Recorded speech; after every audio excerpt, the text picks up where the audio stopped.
जिस प्रकार ऐसा हमारा बक्सर भी अपने आप में कोई साधारण 20 कोस में फैला हुआ बक्सर सदाश्रम, यानी ये सब क्षेत्र बक्सर के अंदर ही था पहले। जब गंगा नहीं थी तो सारा क्षेत्र अपने आप को सदाश्रम कहा गया। प्रतिशुद्धाश्रम पूर्णतः त्रेतायाम मम आश्रम द्वापरे वेदर्वेति कलौदी राक्षसकम। सदैव में जिसका नाम सदाश्रम था, त्रेता में वामनाश्रम, द्वापर में वेद दरबार और कल में बक्सर होगा। और भ्रमण होते होते अपने आप में बक्सर हो गया। तो पूर्व की मिथिला और पश्चिम का अवध, बीच में हमारा बक्सर, तब जाकर के भगवान का विवाह हुआ। अगर बीच वाले बक्सर वाले बाबा नहीं होते तो आप जैसे कुंवारी पड़ जाते। जैसे आप सब तो उत्तर प्रदेश वाले भी, तो उत्तर प्रदेश वाले अपने आप में बड़ी सौभाग्यशाली, क्यों? भगवान के जितने अवतार है सब अपने आप में अधिकतर देखे जाए तो यूपी में ही हुए। बक्सर में भगवान वामन का अवतार, लेकिन शास्त्रीय अपने आप में राम का जो अपने आप में विकास हुआ ना, बक्सर से ही, क्योंकि बक्सर हमारा अपने आप को सिद्धि प्रसिद्धि को प्राप्त कराने वाला है। वहीं से अपने आप में राम का जो नियम था, भगवान किस लिए आते धरती पर? धर्म की स्थापना के लिए, और विनाशाय सदस्याम, दुष्टों के विनाश के लिए धरती पर आते हैं। और वो कार्य बक्सर से ही प्रारंभ हुआ। बक्सर में आकर के भगवान ने ताड़का का वध किया अपने आप में। और वहीं विश्वामित्र जी महाराज ने योग जान करके तब 53 विद्याएं प्रदान की। 53 विद्याएं में 2 ऐसी विद्या प्रदान की, बलि तथा अतिबला नाम की 2 विद्याएं, जो अपने आप में आलस्य नहीं आएगा, निद्रा नहीं आएगी। आप अगर सो रहे तो आपका कोई भजन नहीं करेगा, ऐसी विद्या थी। न भूख रहेगा न प्यास रहेगा, जब तक चाहे तब तक जगे रहे। ये विश्वामित्र ने 53 विद्याएं अपने आप में बक्सर में ही यानी प्रदान किया। ऐसा हमारा सदाश्रम बक्सर, जिसमें अपने आप राम की शिक्षा स्त्री रही है, भगवान वामन की जन्म स्त्री है और अनेक महापुरुषों की स्त्री है। इसलिए हमारा बक्सर कभी संतलीन होता नहीं, एक न एक महात्मा अपने आप में प्रकट होते रहते हैं। ठीक है, कभी खाकी बाबा सरकार, कभी त्रिदंडी स्वामी जी महाराज, कभी नागदास भक्तमाली जी महाराज मामा जी, कभी रामचंद्र दास जी महाराज, ऐसे ऐसे महापुरुष बक्सर से उत्पन्न होते रहते हैं। और पहले देखे जाए तो बक्सर विश्वामित्र जी महाराज की तपस्वी है। उसके आगे बढ़ते हैं तो गौतम ऋषि जी महाराज अहिल्या उद्धार स्थान है, नाग ऋषि नलावन, भगवान में भार्गव ऋषि, चवन ऋषि शौसा, हम जहाँ रहते हैं कुमार ऋषि कमरिया, सौभरी ऋषि सोलिया, चवन ऋषि शौसा, ये सब उदालक ऋषि बताओ, यानी सारे संतों की नगरी अपने आप में बक्सर ही। और ये सब आपका क्षेत्र जो है ना, ये सब बक्सर के अधीन था। ये तो गंगा के आने के बाद तब वो भी गंगा सबसे पहले इधर ही बहती थी। ये तो धीरे धीरे करते करते अपने आप में गंगा वहाँ चली गई। नहीं तो पहले तो परिंदपुर से ही अपने आप में गंगा अपने आप में प्रभावित। आज भी भादों का महीना जब आता है ना, उस समय अपने आप में गंगा अपना पूरा गर्भ धारण कर लेती है। यानी जहाँ तक बाढ़ का पानी जाता है वो गंगा का गर्भ ही अपने आप, ठीक है। तो यहाँ तक एरिया अपने आप में पूरा गंगा जी का ही है। और हमारा सब हमारे गांव के किनारे पर पहले गंगा जी थी, तभी तो गंगा पुत्र यहाँ आए।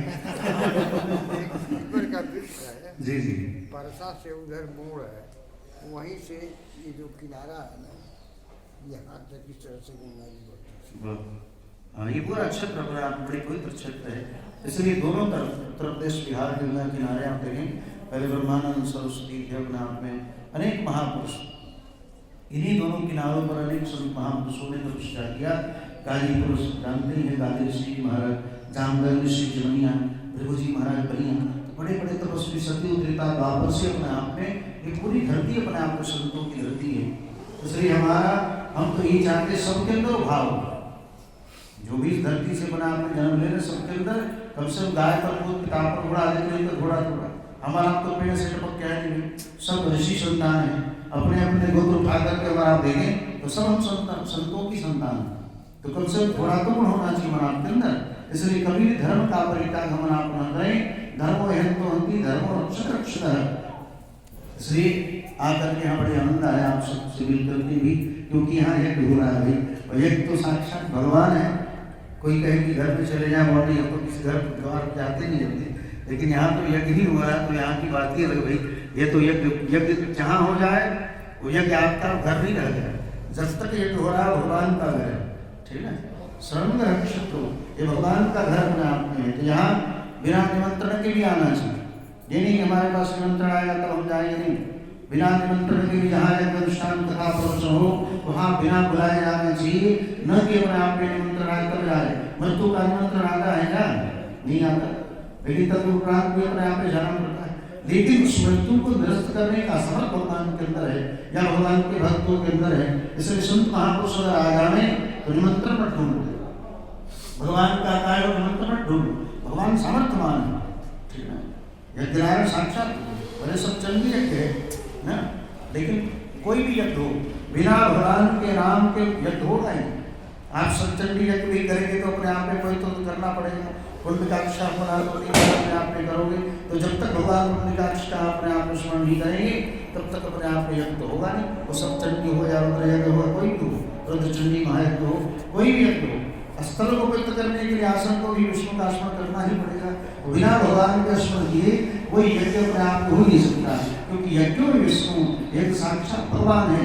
इसलिए अपने आप में भगवान व्यास ने आनव शस्त्राणी विचारा पुनः तदेकम स्मृतो देवनाश्रा, अंत में इसलिए भगवान व्यास ने श्रीमद् भागवत महापुराण की रचना की थी, ठीक है। लोग दिग्भ्रमित न हो, पुष्पदंताचार्य महाराज ने कहा लोग दिग्भ्रमित रुचि नाम वैचित्राम ऋजुकुटिलदाना पचुषाम, आपकी जिसमें रुचि अपने आप में पूजा करें, ठीक है ना।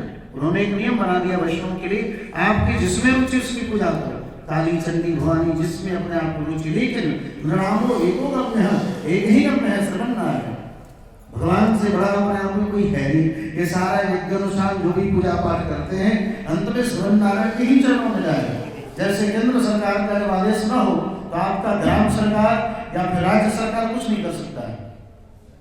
केंद्र सरकार का आदेश हो जाए तो रोड भी बन जाएगा, नाली भी बन जाएगी, पुल के खंभे भी अपने आप में लग जाएंगे बिजली के। इस प्रकार जब तक केंद्र की सरकार का आदेश न हो तो राज्य सरकार ग्राम सरकार कुछ नहीं कर सकता है। उसी प्रकार केंद्र सरकार साक्षात नारायण है और जितने देवी देवता है ना सब उनके अपने आप में राज्य सरकार और ग्राम सरकार है। बिना उनके आदेश का अपने आप एक पत्ता भी हिलने वाले नहीं, बिना हरि कृपा तृण नहीं होगी, ठीक है। तो उनकी कृपा से अपने आप में हमारा आपके ऊपर कृपा हुई, आप सबके ऊपर विशिष्ट कृपा है। तदुपरांत इसलिए आप सब इतने अच्छे अच्छे अनुष्ठान कर रहे हैं, ठीक ना। बस यही आदेश है कि आप सब धर्म के साथ रहें, धर्म को अपने आप में छोड़ने की आवश्यकता नहीं तो हमारी स्थिति वही होगी, धोबी का कुत्ता न घर का न घाट का, कहीं के नहीं रह जाएंगे, वही स्थिति हो जाएगी अपने। इसलिए स्वधर्म धर्म से परधर्म व्यावह, अपने धर्म में रहना श्रेष्ठ है, किसी दूसरे के धर्मों को बनाने की आवश्यकता नहीं।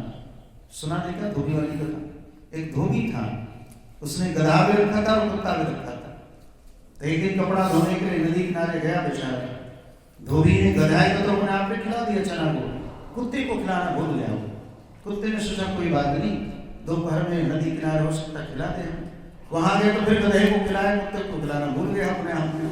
शाम को अपने आप घर आया तो फिर गधे को तो खिलाया चना को, कुत्ते को रोटी नहीं दिया, भूल गया अपने आप।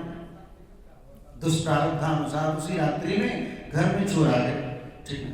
जो ही अर्धरात्रि में अपने आप में चोर आए, कुत्ते ने कहा कि एक तुम्हारी, गधे ने कहा तुम्हारे मालिक का घर लुटा जा भूख। गधे ने क्या कहा? तुम्हारे मालिक का घर लुटा जा रहा भूख भैया, ठीक है ना। कुत्ते ने कहा कि नहीं, 3 थैलियां सवेरे तू खा गया, 3 थैलियां तो भैया में तू खा गया है, हम भूखी, हम नहीं भूख रहे अपने आप को। कुत्ते ने कहा हम नहीं भूखे। गधा ने कहा कि अरे एक दिन भोजन मिल कल तो मिलेगा ना भूख, कहा कि नहीं भूखूंगा अपने आप। अंत में अर्धरात्रि में गधा ने भोंकना शुरू किया, तो गधा तो रेंगते अपने आप में भोंकते तो है नहीं। तो गधा ने रेंगना जब शुरू किया, मालिक उठाया सोटा, उठा कर मार के करियाई तोड़ दी, ठीक। अरे रात्रि में कुत्ता भोंके तो पता चलेगा कि हाँ भैया चोर आए, और गधा भोंके इसका मतलब निर्धारण कर रहा अपने आप। इसलिए अपने धर्म में रहना श्रेष्ठ है, किसी दूसरे धर्म में जाने की आवश्यकता नहीं। स्वधर्म स्व अपने धर्म। इसलिए भगवान ने आज नहीं 5500 वर्ष पहले भगवान ने अपने आप पे कह दिया अपने धर्म में रहना श्रेष्ठ है, किसी दूसरे। आज की स्थिति क्या है? लो भैया 2000 आ जाओ हमारे ईसाई बन जाओ। अरे भैया ये ईसाई आपका डेट ऑफ क्राइस्ट 1100 ईस्वी पूर्व है, उससे पहले अपने आप में देखा जाए 1600 वर्ष पहले मुसलमान है, उससे पहले 2-2500 वर्ष पहले भगवान बुद्ध आए। निंदस रहस्योति जातम सदय हृदय दशति पशुघातम केशवधृत बोध शरीर जय जगदीश रे। भाई कृष्ण ही बुद्धावतार ग्रहण करके आए और उससे पहले अगर देखा जाए तो 5,500 वर्ष पहले भगवान गीता उपदेश की 5,125 वर्ष पहले गीता उपदेश भगवान ने किया। उसके पहले भगवान राम थे पुराण, यानी सबसे पुराना धर्म हमारा है 95,000 करोड़ वर्ष पुराना सनातन धर्म है। ये मुसलमान को 1600 वर्ष पहले है और आज हमारा पूरी का टोपी लगा के घूम रहे नहीं, अपने धर्म में रहना शिष्ट है। किसी दूसरे धर्मों को पंथों को अपनाने की आवश्यकता नहीं, बस अपने धर्म के साथ चलते रहें। यही आदेश है और ये उपदेश है। इसी के साथ वाणी विराम। आइए एक बार भगवान का नाम लें। श्रीमन नारायण नारायण नारायण।